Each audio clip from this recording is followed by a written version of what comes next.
Governor அவங்க கவர்னராக இருந்துட்டு கவுன்சிலருக்கு தான் என்ன அது நிற்கலை இந்த அம்மா. ஆசைப்படல, அனைத்துக்கும் ஆசைப்படு. ஜக்கியோட சிசிஐ தானே அது, அனைத்துக்கு ஆசைப்படுன்ற மாதிரி கவுன்சிலருக்கு. அப்போ இப்போ இது இல்லைன்னா உள்ளாட்சி தேர்தலில் கவுன்சிலருக்கு நிற்கும். அடுத்த டைம் எம்பி நின்றுச்சு, எம்எல்ஏ நின்றுச்சு, இப்போ கவுன்சிலராக நிற்கும். அது ஒரு பதவி பைத்தியம், ரைட்டா? அதுக்கப்புறம் வானதி சீனிவாசனை பொறுத்த அளவுக்கு தெரிச்சு ஓடி ஜெயிச்ச கமலஹாசனே ஜெயிச்ச வானதி சீனிவாசன் என்ன பண்றாப்புல, இங்க வடக்குல போய் நிற்கிறான். கோவை வடக்கு எப்படி நல்ல பிஜேபி செல்வாக்கான பகுதியா? அதாவது பரவலா எல்லா இடத்துலயும் அப்படியே அந்த கொங்கு பல்லில் வந்து அவங்க எல்லாம் நம்புறாங்க. அங்க வட இந்தியர்கள் அதிகமா கோவை வடக்கு?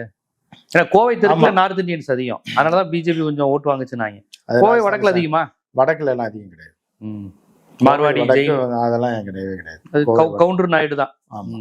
கவுண்டர் நாயுடு தான் அதிகம். இங்க போய் மரண தோல்வி அடைய போகுது. புரியுதா உங்களுக்கு? ஏற்கனவே நாயுடுகளை சீண்டி விட்டு சொரஞ்சு விட்டாங்க பிஜேபியா.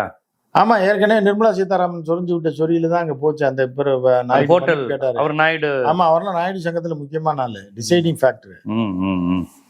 வானதி சீனிவாசன் அண்ணன் கூட்டு போய் மன்னிப்பு கேட்க விட்டது யாரு? அது அவர் கொண்டு போய். நாயுடு லாபி பிஜேபி இல்லையா?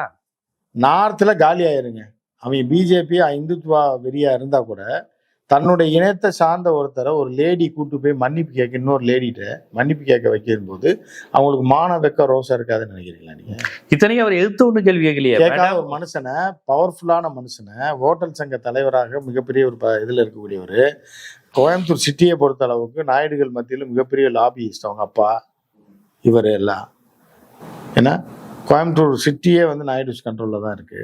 ஏன்னா இப்படி இருக்கும்போது இந்த அம்மா அங்க போட்ட வளர்ச்சி இது வம்பா போய் வாண்டடா வண்டியில ஏறுது. இந்த அம்மா 1000 ஓட்டுல என்னதான் சண்டை போட்டாலும் அது கொங்கு பெல்ட்டாவே இருந்தாலும் தோக்குறது 1000 ஓட்லையா 5000 ஓட்லையான்றதுதான் இப்ப பிரச்சனை.